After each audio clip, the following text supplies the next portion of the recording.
앤드류 워맥이라는 사람이 썼던 하나님을 제한하지 말라는 책이 있습니다. 저자는 우리에게 이스라엘 백성들의 조상들이 대부분 약속의 땅에 들어가지 못한 이유를 이렇게 얘기합니다. 바로 그들 자신이 메뚜기라고 자신을 평가했기 때문이다. 그들이 하나님의 백성임에도 불구하고 자신을 그저 초라하게 짝이 없는 존재로 봤던 것은 결국 그들은 창조주 하나님의 능력을 제한한 죄를 범한 것이다. 이렇게 고발합니다. 따라서 저자는 지금 우리에게도 하나님이 우리를 보시는 그대로 나를 바라보는 시각의 변화가 필요하다. 이제라도 하나님의 능력을 제한하고 살았던 나의 연약한 모습을 거두고 하나님이 주신 상상과 하나님의 뜻으로 내 삶 속에 이루어지게 함을 살아야 된다. 이렇게 도전하고 있습니다. 저는 그런 면에서 제가 그동안 성경을 읽으면서 가장 속 시원하고 힘들 때마다 속이 뻥 뚫리는 것 같으면서도 꼭 우리가 새겨야 될 성경 구절이 이게 아닌가라고 생각합니다. 한번 이 성경 구절 마가복음 9장 23절을 같이 한번 읽어볼까요? 시작. 예수께서 이르시되 할 수 있거든이 무슨 말이냐? 믿는 자에게는 능히 하지 못할 일이 없느니라 하시니. 어느 날 주님이 하늘의 능력을 발휘하지 못하고 오히려 귀신 들린 아이 앞에서 쩔쩔매며 사람들에게 망신당하고 있었던 제자들을 향해서 꾸중하시면서 도전하셨던 말씀 아닌가요? 그렇다면 여러분은 주님 주신 능력을 유감없이 발휘하며 살고 있나요? 아마 우리가 이 세상에서 그리스도인으로 살면서 매 순간 경험해야 될 우리 신앙적 과제가 이게 아닌가 생각합니다. 과연 우리가 하나님의 능력을 얼마나 발휘하며 살고 있는가? 아니면 하나님의 능력을 제한하며 살고 있는가? 제가 좋아하는 프랑스의 상상주의 시인 한 분이 계십니다. 제가 워낙 시를 좋아하다 보니까 여러 시집을 보는데 이 사람은 그리스도인이 아닌 것 같습니다. 근데 폴 발레리라는 사람인데 앙드레 지드라는 사람에게 영향을 끼쳤고 한국의 윤동주 시인도 아마 여기에 영향을 받지 않았는가 할 정도로 굉장히 위대한 시인, 프랑스의 유명한 시인 폴 발레리입니다. 이 사람은 프랑스의 남부 바닷가에 있는 도시 세트에서 자라면서 거친 풍랑과 싸워 이겨낸 어부들과 그들이 거친 바다에서 죽어서 해변가 무덤을 참으로 그들의 묻힌 것을 보면서 삶과 죽음의 문제를 강하게 느꼈던 사람입니다. 그래서 대부분 무덤은 산 위에 있든지 산 중턱에 있든지 양지바른 언덕에 있는데 이 세트라는 이 해변가는 해변의 묘지가 있어요. 늘 궁금했어요. 폴 발레리가. 그러면서 이 무덤의 존재를 보면서 거친 파도와 싸웠던 우리의 조상들을 보면서 그는 이 시를 만들었어요. 해변의 묘지란 시인데 해변의 묘지란 시의 맨 마지막 연에 이렇게 써 있습니다. 그는 거친 파도에 지금도 싸우고 있는 그리고 자기 고향 사람들에게 프랑스 사람들에게 이렇게 도전했습니다. 바람이 분다. 그래서 살아야 되겠다. 따라해볼까요? 바람이 분다. 그래서 살아야 되겠다. 그리고 이 시의 내용들을 보면 대충 보면 이렇게 써 있습니다. 부셔라 파도야, 덤벼라 파도야, 뛰노는 물살라, 부셔버려라. 그가 해변의 묘지를 보면서 저들이 어떻게 거친 풍랑과 싸우면서 이겨냈는가를 보면서 삶과 죽음의 문제를 강하게 느끼며 그 생에 대한 애착을 느꼈던 그 시입니다. 어쩌면 정신이 반짝 들게 하는 시였습니다. 저는 그런 의미에서 오늘 본문은 우리에게 주는 교훈이 큽니다. 예수님은 저녁 무렵에 제자들에게 갈릴리 호수 저편으로 건너가자고 하십니다. 통상적으로 갈릴리 호수는 저녁 되면 바람이 불고 파도가 높아서 사공들이 항해거립니다. 그날따라 예수님은 제자들에게 함께 건너가자고 제안하는데 제자들은 순수하게 따라 나섭니다. 저녁임에도 불구하고. 아니나 다를까 밤이 깊어서 호수 한가운데 배가 이르자 풍랑이 거세게 일어서 물결이 배에 강하게 부딪히면서 급기야는 배가 물에 차기 시작했습니다. 제자들은 겁에 질려서 홍비백산합니다. 마침 그때 예수님은 배 안에서 고난잠을 주무셨는데 제자들은 주님을 깨워서 살려달라고 애원합니다. 이에 예수님은 그 물결과 바람을 꾸짖으시면서 바다를 잔잔케 하신 것입니다. 39절 한 절만 보겠습니다. 예수께서 깨어 바람을 꾸짖으시며 바다더러 이르시되 잠잠하라 고요하라 하시니 바람이 그치고 아주 잔잔하여 지더라. 만물의 주관자이신 주님이 호통치시니까 또 그것들을 꾸짖으시니 모든 게 진정된 상황이었습니다. 이것 또한 우리가 앞서 말했듯이 오늘 우리가 믿고 의지하는 주님의 능력을 우리가 얼마나 제한하고 살았는가, 얼마나 우리가 이 능력을 발휘하고 사는가에 대한 귀한 교훈을 주는 메시지가 될 수가 있습니다. 오늘 그런 사건입니다. 얼마나 능력과 권위가 있으신 주님을 우리가 모시고 있으면서도 우리는 어떻게 초라하게 살고 있는가, 아니면 그 능력을 발휘하고 산 당당한 그리스도인가를 오늘 성경은 묻고 있습니다. 그렇다면 오늘 우리가 인생의 파도를 잔잔케 하며 승리할 수 있는 삶이 되려면 우리는 어떻게 해야 하나요? 예수님은 이렇게 하셨는데 오늘 우리 또한 이 땅에 살면서 인생의 파도와 싸워서 바람을 잔잔케 하고 승리하려면 우리는 어떻게 살아야 되나요? 그 첫 번째 한번 읽어볼까요? 시작. 매 순간 예수님이 함께 하심을 잊어서는 안 됩니다. 무엇보다도 연약한 우리는 언제든지 또 매 순간 풍랑에 직면할 수 있음을 우리는 알아야 됩니다. 사실 이것은 우리가 살아있다는 증거 아니겠습니까? 어떤 분들이 얘기했습니다.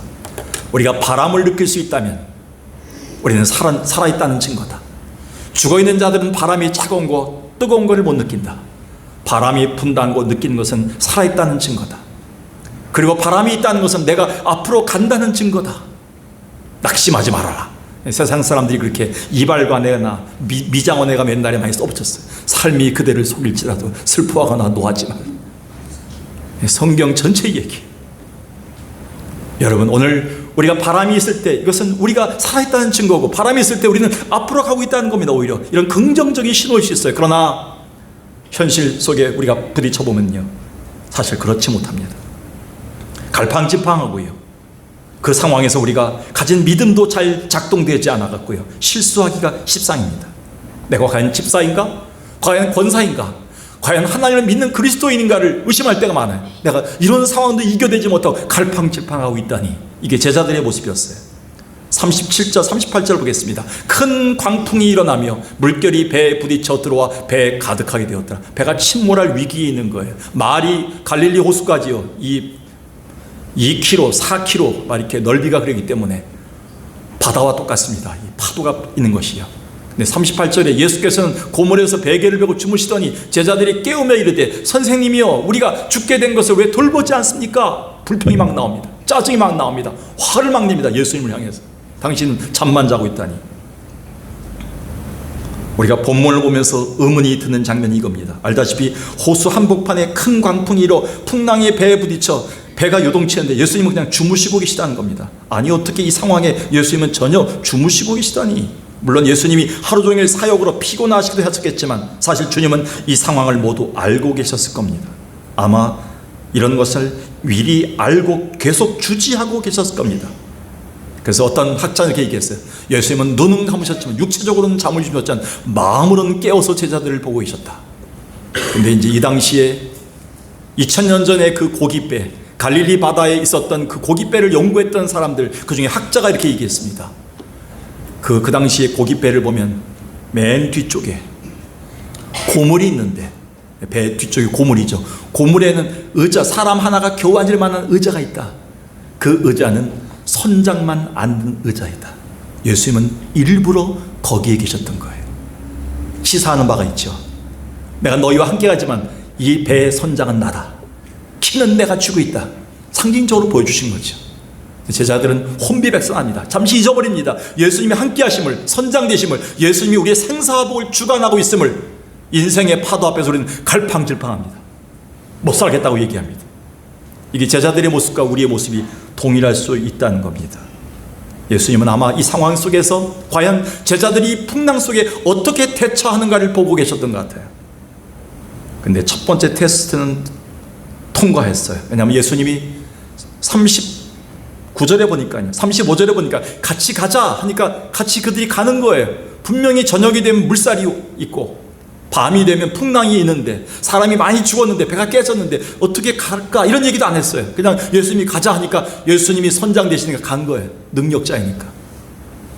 그런데 37절, 큰 광풍이 일어나며 물결이 배에 부딪혀 들어와 배에 가득하게 되니까요, 그 상황 속에서 예수님을 잃어버린 거예요. 예수님의 존재를 잃어버린 거예요. 두 번째 테스트에 실패한 겁니다. 37절에 보니까 큰 광풍이 일어나며 물결이 배에 부딪혀 들어와 가득하게 되니까 38절에 예수는 고물에서 베개를 주고 주무셨는데 제자들이 깨우면서 불신앙의 얘기를 합니다. 당신은 뭐합니까? 우리가 신앙생활 잘하는 것 같으면서도요, 힘들면 하나님께 윽박지릅니다. 사태질합니다. 당신은 우리 가정만 안 돌봅니까? 우리 애만 왜 신경 안 쓰십니까? 우리 남편만 왜 구원 못합니까? 왜 우리 가정만 하나님이 안 열어줍니까? 왜 내 기도만 안 들어주십니까? 가끔 우리는 하나님의 임재, 살아계심과 그분의 능력을 의심할 때가 많아요. 이게 우리 인생이에요. 근데 여러분 잊지 마셔야 돼요. 배에 키를 쥐고 계신 선장 되신 예수 그리스도가 우리와 함께 계심을 잊지 마시기 바라겠어요.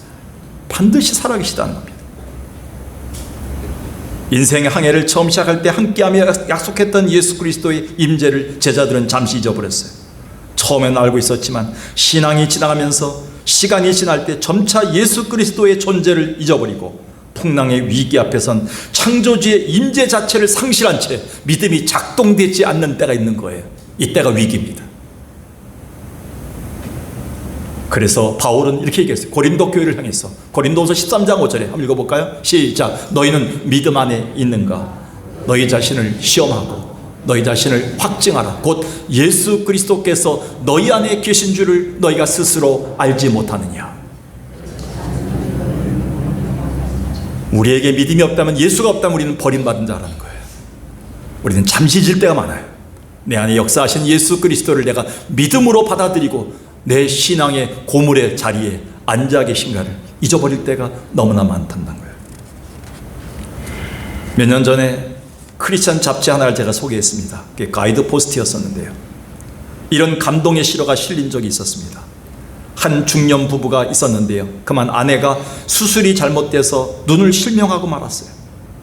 누구보다도 금실이 좋았던 이 부부는 수술 후에 남편이 매일 아내를 그녀 직장까지 출근시켜주고 일과가 끝나면 다시 가서 손을 잡고 집에까지 아내를 데려옵니다.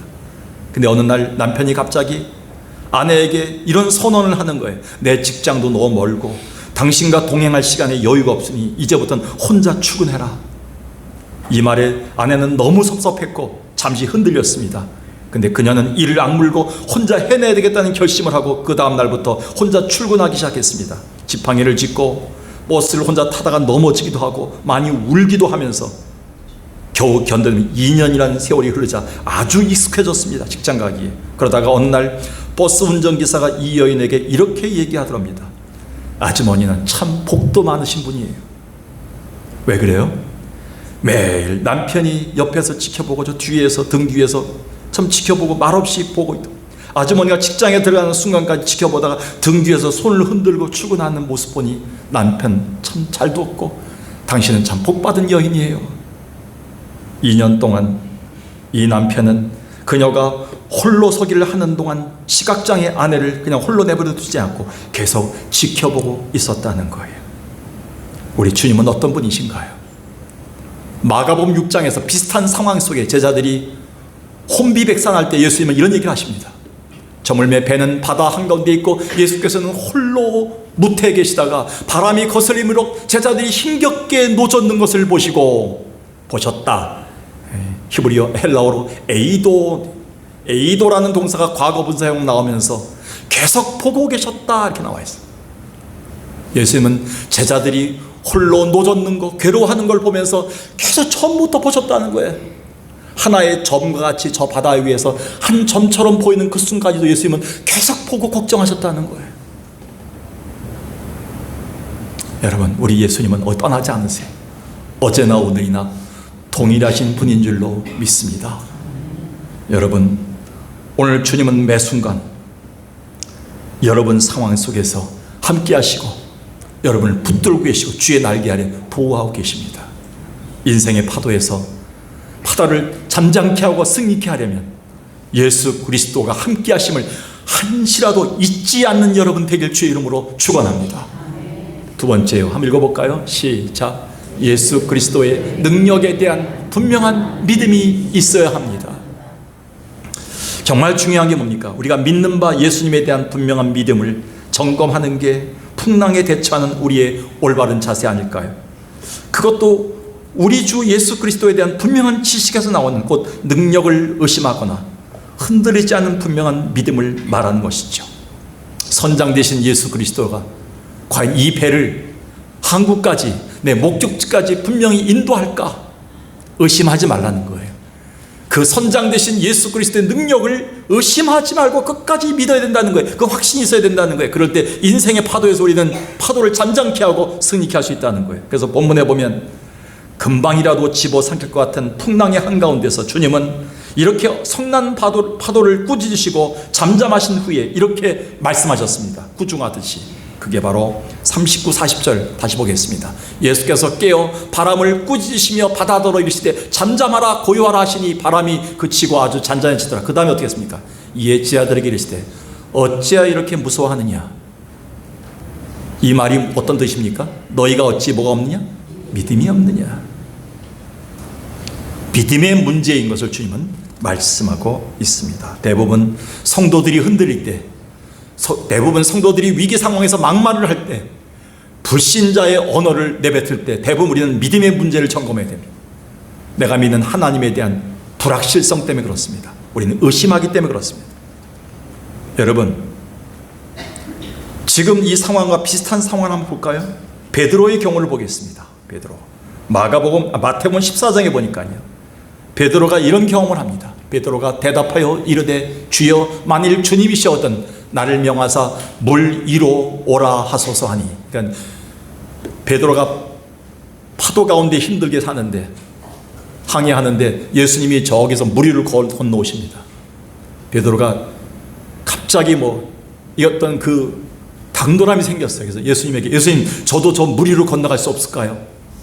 사람들 앞에 의시되고 싶었죠. 그러니까 예수님께서 오라, 29절 보시죠. 오라 하시니 베드로가 배에서 내려 물 위로 걸어서 예수께로 가되. 여기까지가 뭡니까? 믿음이에요. 베드로가 믿음이 있었어요, 없었어요? 있었어요. 예수님의 말씀에 아멘하고 가는 게 믿음이에요. 그리고 저물 때 배가 반드시 풍랑이 일 것을 예상했지만 예수님이 가자 하니까 갔던 것도 제자들이 믿음이 있었던 거예요. 근데 그 다음이 문제예요. 30절 뭐를 봤어요? 바람과 파도를 보고 무서워서 빠졌어요. 근데 예수님이 그를 건지시면서 뭐라고 하겠습니까? 아들아 베드로야, 믿음이 작은 자여 왜 의심하느냐? 자, 뭐가 더 컸어요? 파도와 바람의 크기가 더 컸어요. 뭐보다? 누구에 대한 믿음? 내 손 잡고 계시는 예수님 하나님에 대한 믿음보다 파도와 바람을 보는 그것이 더 컸어요. 그 크기가. 이때 주님은 믿음이 적은 자 이렇게 하는 거예요. 자, 그러면 파도와 바람이 불었습니다. 질병이 생겼습니다. 우리 가정에 위기가 왔습니다. 그 위기를 예수 이름으로 꾸짖고 이겨나가는 그 삶, 그 믿음, 뭐가 더 큰 거예요? 믿음이 큰 거예요. 믿음이 물질의 위기와 질병의 위기보다 더 커진 거예요. 집어삼킨 거예요. 믿음이. 누구를 삼키느냐? 파도와 바람이 내 믿음을 삼키느냐? 아니면 내 믿음이 파도와 바람을 삼키느냐에 따라서 믿음이 적냐 크냐의 차이가 있다는 거예요. 여러분, 믿음이 큰 걸 어떻게 봅니까? 저 권사님은 믿음이 커. 회비도 꼬박꼬박 내시고 예배도 안 빠지시고 어디 갈 때 꼭 돈 내시고 꼭 좋은 옷 입고 다니시고 예배당에 올 때 정말 너무 기도도 열심히 하시고 찬송도 열심히 하시고 믿음이 커. 그렇게 합니까? 아니올시다. 그걸 믿음이 크다 작다 하지 않아요. 그분의 맵시예요. 믿음이 크다 작다는 뭡니까? 내가 위기와 환경이 부딪혔을 때 그때 내가 어떤 말을 하고 어떻게 살고 어떻게 행동하느냐, 믿음의 행동이냐 믿음의 말이냐 아니냐에 따라 믿음이 크다 작다가 결정된다는 거예요. 누구에 대한 믿음? 나를 주고 계시는, 나를 지도하시는, 나를 인도하시는 그 하나님에 대한 믿음이 흔들리지 않았다는 뜻입니다. 이것은 굉장히 중요한 얘기죠. 베드로는 아쉽게도 파도의 크기가 더 커 보였습니다. 맨 처음에 믿음이 있었지만 도중에 걸어가다 보니까 풍랑의 크기가 더 커 보였어요. 믿음이 쪼그라든 거예요. 오늘 제자들의 모습이 그렇지 않을까요? 다시 37절 38절 보겠습니다. 본문에 큰 광풍이 일어나며 물결이 배에 부딪혀 들어와 배에 가득하게 되었을 때 예수께서는 고물에서 베개를 베고 주무시더니 제자들이 깨우며 이르되 선생님이여 우리가 죽게 됐는데 왜 돌보지 않습니까? 여기에 믿음이 하나도 없어요. 예수님이 여기 계신데도, 선장의 자리에 누워 계신데도 불구하고 믿지를 않는 거예요. 의심하는 거예요. 예수님을 꾸짖는 거예요. 당신 뭐 했냐고 하는 거예요. 예수님 향해서. 우리가 하나님을 윽박지를 때가 많아요.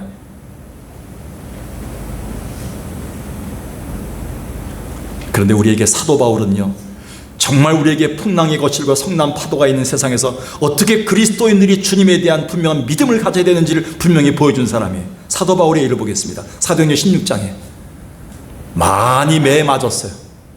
그 당시 아시죠? 40에 하나 감한 매를 맞았어요. 40에 하나 감한 매. 왜 39대를 맞았을 거예요? 지금 싱가포르나 대만에서 도둑질하거나 잘못하면, 간음하게 되면 매를 칩니다. 태장을 치는데 5대만 맞아도 기절 안 됩니다.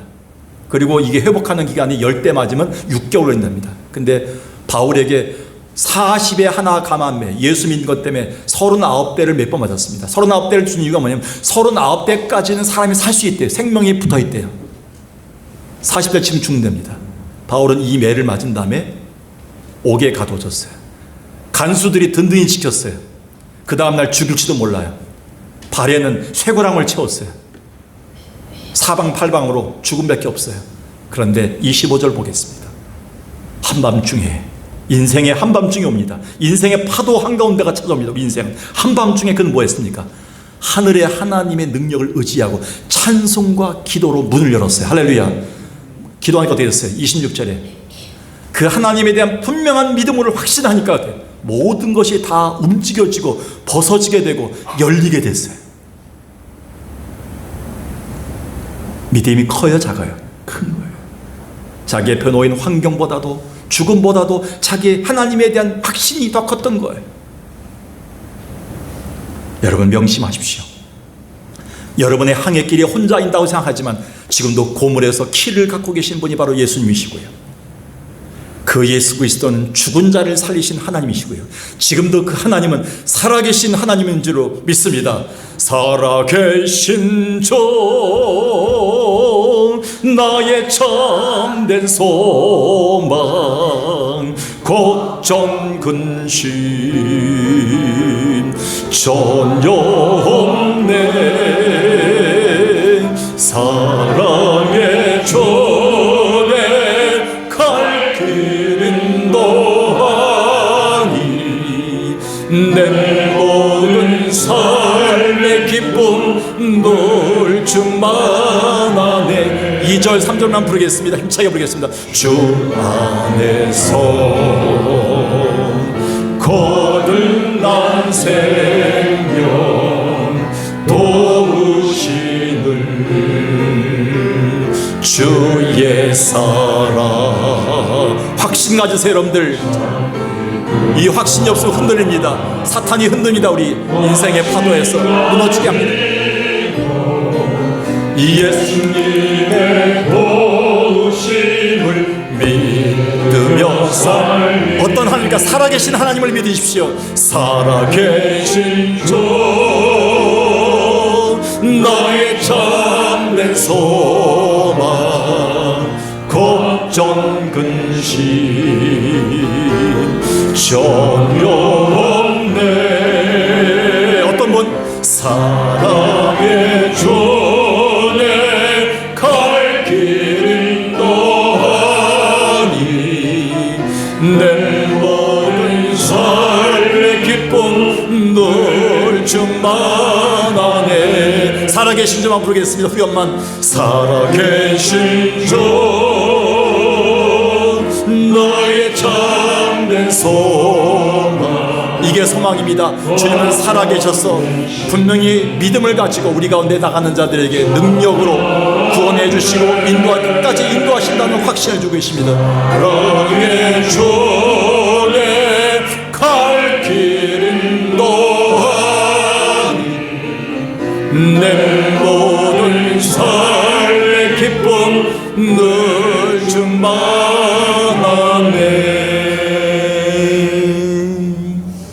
오늘 우리가 예수 그리스도에 대한 분명한 믿음으로 흔들리지 말고 성난 파도와 싸워 이길 수 있는 자 되기를 주의 이름으로 축원합니다.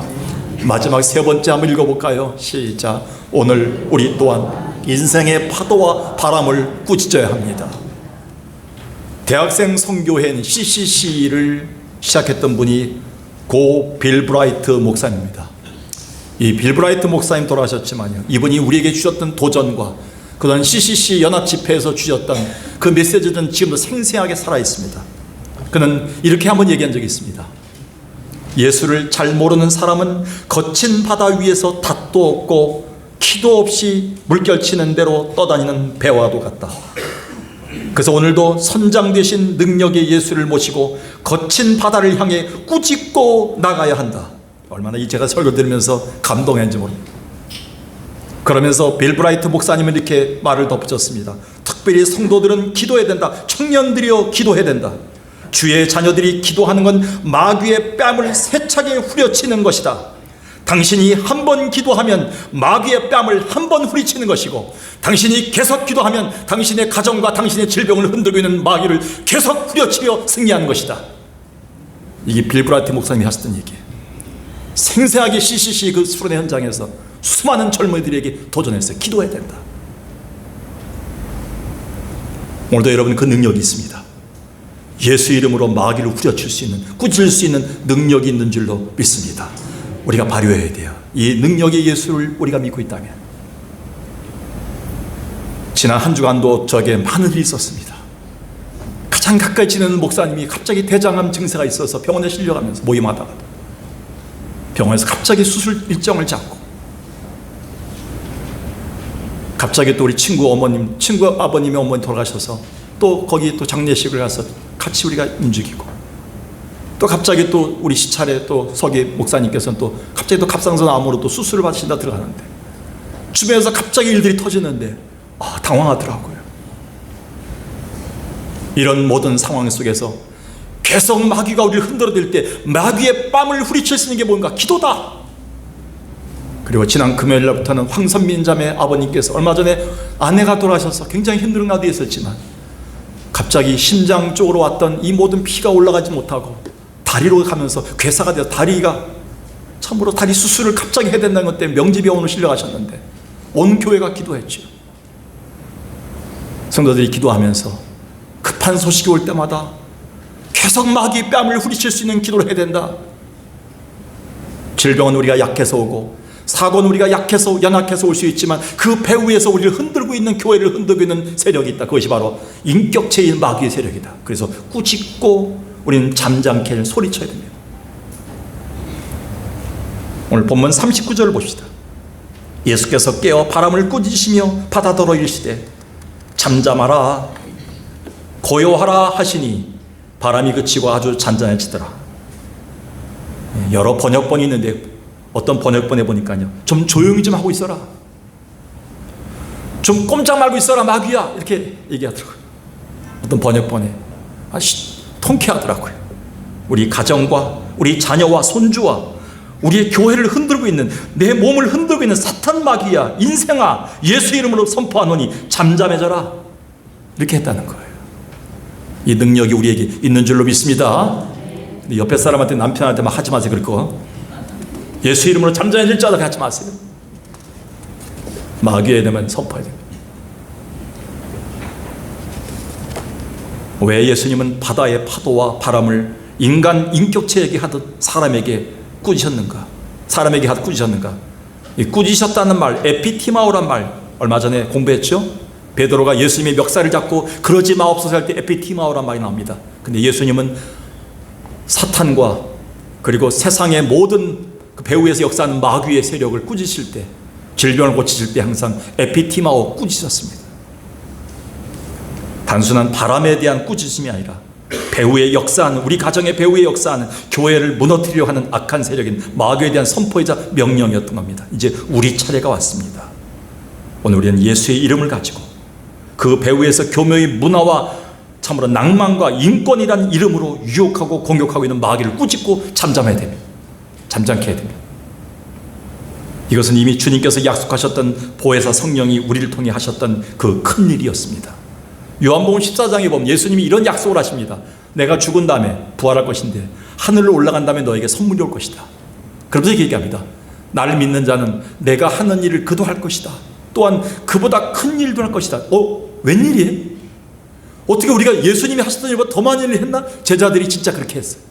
예수님은 3년 동안 교회를 세우기에 제자들을 가르치고 저들에게 능력을 행하면서 메시아임을 보여주고 능력을 주셨습니다. 근데 제자들은 성령이 임할 때 땅끝까지로 예루살렘과 온 유다와 사마리아와 땅끝까지로 복음을 전하면서 예수님이 하셨던 것보다 더 큰 일을 하셨어요. 제자들이 했던 일, 사도행전에 나와 있어요. 오늘 우리에게도 이 능력이 와 있다는 거예요. 성령이 우리 가운데 충만한 자들은 예수 그리스도가 약속하셨던 이 큰 일을 할 수 있는 능력을 주셨다는 거예요. 어떤 일? 마귀가 점령하고 있는, 사단이 지배하고 있는 이 문화와 세상 가운데서 우리가 모든 것을 예수 이름으로 물리치고 다 땅을 점령해 들어가야 됩니다. 우리 가정에 역사하고 있는 사탄이 발붙이지 못하도록, 우리 가정에 들어서지 못하도록 예수 이름으로 물러내고 저들 치고 저들을 점령을 했던 것들을 쫓아내는 일들을 해야 된다는 거예요. 그래서 예배 끝나고 가서 아들 늦게 들어와서 자고 있는 데 가서 예수 이름으로 명하노니 사탄을 물러가라 하지 마세요. 그럼 교회 안 나옵니다. 그냥 조용하게 뒤에서 기도하세요. 우리 가정에 역사하고 있는 사탄 마귀 예수 이름으로 물러가니 잠잠하고 조용할지어다. 여러분에게 선포하시는 주일 되시기 바라겠어요. 이 능력 주님 주셨어요. 마지막 성경 구절은 읽지 않겠습니다. 오늘 말씀 마칩니다. 혹시 우리는 그동안 우리가 믿는 전능하신 하나님, 그 예수 그리스도의 능력을 제한하며 살진 않았나요? 여러분 혹시 내가 힘이 없다고 하나님도 힘이 없는 것처럼 오해하지 않았나요? 내가 못한다고 혹시 하나님도 못하는 줄 착각하지 않았나요? 아니오시다. 회개해야 됩니다. 내놓고 회개해야 됩니다. 그건 불신의 죄입니다. 나는 점점 연약하고 점점 돈이 없고 점점 연약하고 점점 질병이 생기고 점점 기억력이 쇠퇴해도 우리 하나님은 더욱더 강하게 역사할 줄로 믿습니다. 그걸 믿어야죠. 믿음이 되는 거예요. 그렇다면 우리는 어떻게 인생의 파도를 잔잔케 하며 승리하고 있을까요? 매 순간 예수가 함께 하심을 잊어서는 안 됩니다. 예수 그리스도에 대한 분명한 믿음을 가지고 사시기 바라겠습니다. 우리 또한 인생의 파도와 바람을 꾸짖으시면서 승리하고 정복하길 주의 이름으로 축원합니다.